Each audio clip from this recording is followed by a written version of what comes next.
guest appearance. We got Slick back here. Slick over the right shoulder. Making sure everything goes well. Well, it's a crazy world we live in, isn't it? You got war on the horizon every single day. War, tragedy, destruction, deterioration of moral values, Western culture. We've come a long way as a society, but there are things that we're starting to lose. We're starting to lose how to think for ourselves. We're starting to forget what it means to be healthy. We're starting to fall into this path of, short attention spans, impulsive desires, convenience, comfort, domestication. I find this very, very dangerous, very unfortunate path to go down. We could be hard on ourselves, but reality is there's a number of things that's happened to us up until this point that define who we are today. And I think that's important to remember. We all have a story. We all have tragedies. We all have misfortune. We all have things that kind of distort our view of the world.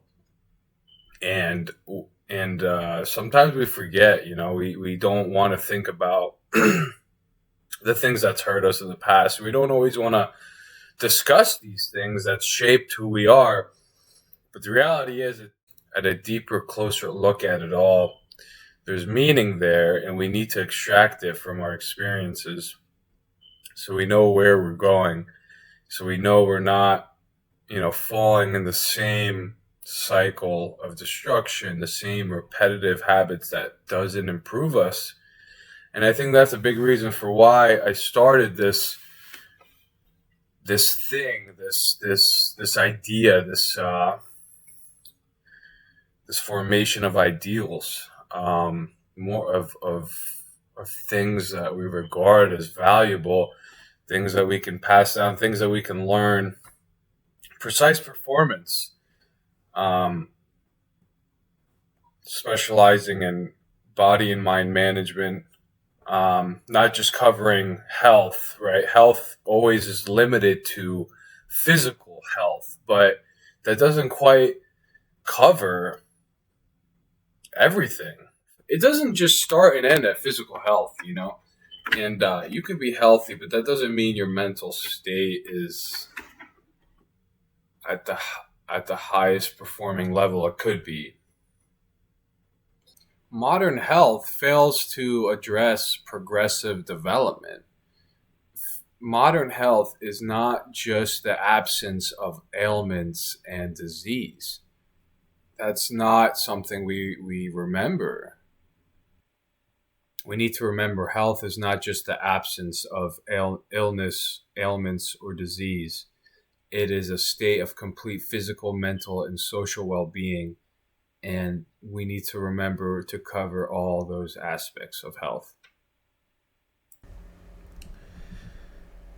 This episode is brought to you by Van Man, Honey and Tallow Balm. You ever put a bunch of chemicals on your face to try to help your skin? Well, you probably don't want to be doing that anymore. Besides, you wouldn't even be able to pronounce half those chemicals anyway. You should get some Van Man Honey and Tallow Balm. It's only got 3 ingredients. It's got all the nutrition your skin needs to stay healthy and protected. You can put this on your hands, on your face, on your lips when they're dried out and crispy. You need something to nourish your skin. And so this is what it is right here. Honey and Tallow Balm. There's only 3 ingredients in this. Grass-fed beef tallow, beeswax, olive oil, and an essential oil blend. Just a couple ingredients. All you need for your skin. Get yours today with coupon code below, precise10. Go to vanman.com. Pick yourself up. Tallow and Honey Balm. Upon checkout, use Precise10 to get yours today. Keep your skin healthy, nourished, and smooth year round. You cannot just reduce health to you cannot just reduce it to the absence of sickness or disease. Health is much more broader than that, and today we don't quite look at health that way, which is a problem. And so this is where I want to address this, and progressive development, specializing in body and mind management. That's why I wanted to start this movement, and I think it's important to talk about how our experiences shape who we are today and how we process those things, right? All of our memories, our experiences, how do we choose to look at them? We can choose to view them in different perspectives, and that changes how you think, how you decide what to do for yourself. If you choose to look at your life experiences as tragedies instead of opportunities, well, you're going to justify in the future everything that's happened to you as misfortune instead of growth. And we need to focus on growth. I think we've all been there, those situations where we're just weighed down by the weight of the existential crisis, the weight of everything weighs us down. Eventually, we have to ask these questions, and we've all been there. What's it all for? Why are we here? What's the purpose of everything? Being in that mindset, God, is it exhausting, isn't it? Thinking that there's no rhyme or reason for why things happen. That's not a good way. It's not a good way. It's not a good narrative to tell yourself that it's meaningless. You have to extract meaning from the situations that's hurt you, or that's put an impression on you. You cannot look at it as just, oh, that just happened because life is just miserable. It's suffering. You have to extract meaning from this, from all these things that's happened to us. Meaning is where we derive our strength. And when you have strength, you can face upcoming tragedies much, much better. Today, what happened to you is not of concern. It doesn't matter. But what you do with what happened to you is. And that's what matters most. There are many things we can't choose in life. We can't choose the situations we're born into. We can't choose the parents that we're given. We can't choose the realities we have to face, the environments we're put in. But we can choose our perspective. We can choose how to look at these things. We can choose how to react. We can choose the glasses, the lens that we decide to view the world in. We can choose our attitude. And this is powerful because no one can decide that but you. This is completely in your power, is how you choose to look at your life, your story, your environment, your world, and upcoming struggles that you're going to have to face. And no one can touch this. No one can alter this. No one can fiddle with it. No one can touch the meaning that you place in the solitude and depths of your being. This is yours. Find your meaning. Find your strength and anchor it to your identity. You know, you have to anchor these things into your personality so it can propel you forward into whatever lies ahead, because it's not going to get any easier. I think we all know this. This is not going to slow down. It's only going to ramp up, and you have to have a source of energy, and that's the meaning that can take you into the future. You're going to deal with something that fundamentally changes you if you haven't already, or requires a change from you if you are to improve. We can ask the questions how or why, but that won't provide you with what you ultimately need. That's a shift in perspective. An unsurmountable obstacle can be one of two things. It can be precisely that, unsurmountable or impossible to get past, or it can be an opportunity. All too often, we resort to the former. Disaster is disaster. We choose to look at our problems as a problem, which is also part of the problem.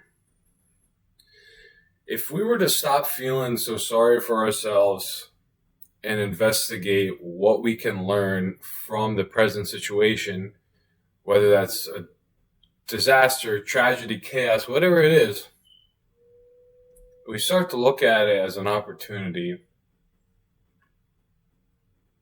and something we can learn from.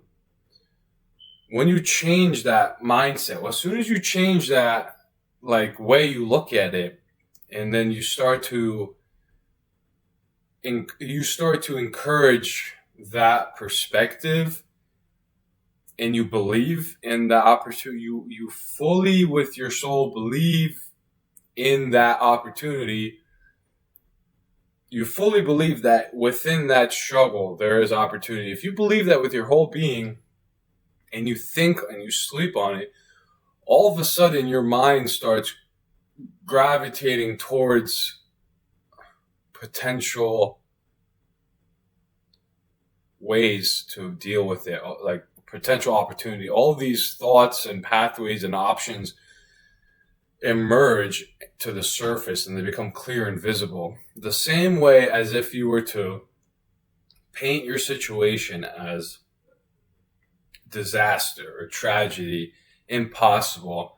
You're like, all too often we want to feel like there's no way out, or we feel like we're cornered, or we can't do anything about it. But it's like failure. It's like when you fail at something or it doesn't work out the way you think it will, we become frozen. We freeze up. We don't know how to deal with failure. It's like, what what that should represent, it shouldn't represent an impediment. What it should do is you should look at it as an opportunity. It's like, okay, well, I missed. I try to shoot the target. I can't get bullseye, but I'm close.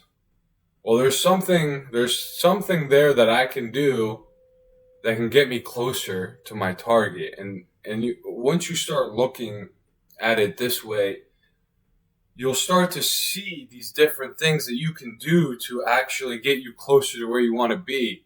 And failure will bring you there if you look at it as an opportunity. You look at failure as an opportunity, it's going to change the way you deal with problems and tragedy. It's the reason why Einstein said a problem cannot be solved at the same level of thought that created it. And if you were continue to paint your situations as disasters instead of opportunities, this continues to shape our thoughts and our responses to the situation. It'll act as a snowball effect, leading to inaccurate reactions instead of precise performance. Just the decision itself to look for opportunities inside of tragedy, it'll clear your mind of the blabber, of the junk thoughts, of the garbage, of that voice that continues to say everything is doomed. You'll start to think clearer because you don't have that voice nagging at you saying, you're not good enough. This is never going to work. You should just quit. Because that's a loud voice and it gets to us all. But when you look at it as an opportunity, your mind is preoccupied with optimism. And when you preoccupy your thoughts with optimism, this will continue to push you in the right direction. Same with pessimism. You continue to, if you occupy your thoughts with negative thinking, you're going to continue to justify reasons. You're going to continue to find reasons to justify your thoughts. Our thoughts are powerful. We can convince ourselves of anything. Thoughts can have a real effect on our bodies and on a molecular level. Positive and negative thoughts result to real physical effects and chemical changes within our bodies. This is a measurable phenomenon. You can alter your physical state with just your thoughts. I mean, this is not discussed in health. They say, you want to burn a certain amount of calories every day. You want to get a certain amount of steps in. You want to eat healthy. You want to move your body. But nobody talks about how you shape your thoughts. Nobody talks about what kind of thoughts you should be encouraging. And with the news and with all the media and all this information overload, it's nothing but existential doom day in and day out. And so you're kind of subconsciously programmed to just look at everything in like this doomsday scenario. This can, that's what depression and sickness, illness, all these ailments, and your thoughts bring about physical feelings that may not be desirable. And so that's why you could do the same thing. With optimism, the more you occupy your mind with optimism and opportunity instead of failure and regret, the more your decisions, your thoughts, the more they will veer towards the right direction, the direction we want to go in. So this is very important. Be careful with what you encourage in your mind. And that's why they always say surround yourself with people who make you better. Well, I mean, this is a profound fact. You surround yourself with positive-minded individuals, you're going to want to mimic that, especially if it's people you care about. So I think this is a very important thing, and it's how we choose to identify our stories. Back to the thoughts creating physical effects. There's people on their deathbeds in hospitals. The doctors tell them they have low survival rates. They show measurable changes in their immune system and a push or a will to live when a loved one is near them. When someone they love, physically interacts with them, the immune system changes. There's a chemical spark that pushes the body to fight off whatever's killing it. This is because the people or the thoughts or beliefs that hold significant meaning to us strengthens our will to live. So this is where our meaning comes back into the story. It strengthens your will to live. And that is so important, right?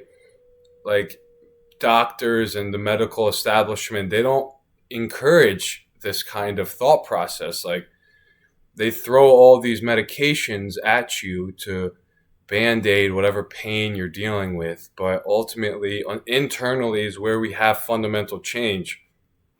That's what you want to focus on, is what gives you your will to live, to improve. There's something there. You have to dig for it. You have to search your soul and extract the meaning from your life. And you need to focus on that. You need to hone in on that. You need to remember who you are, what you believe in, and what you want for yourself. You know, you want to be the change that you wish to see in the world. We all want our situations, the environment, the world to be different, to be better. The best way we could start to do that is to start with ourselves.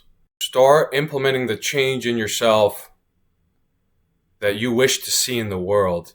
And you start with yourself, this will radiate out into your environment, and this will provide a beacon of light for others also to see. And so that's what I started doing. That's why I decided to start this show, and I decided to start this idea, because also this is what provides meaning for me, and this is where I see my opportunity, and this is where we start here. Whatever is happening to you or has happened to you can either be your end or your beginning.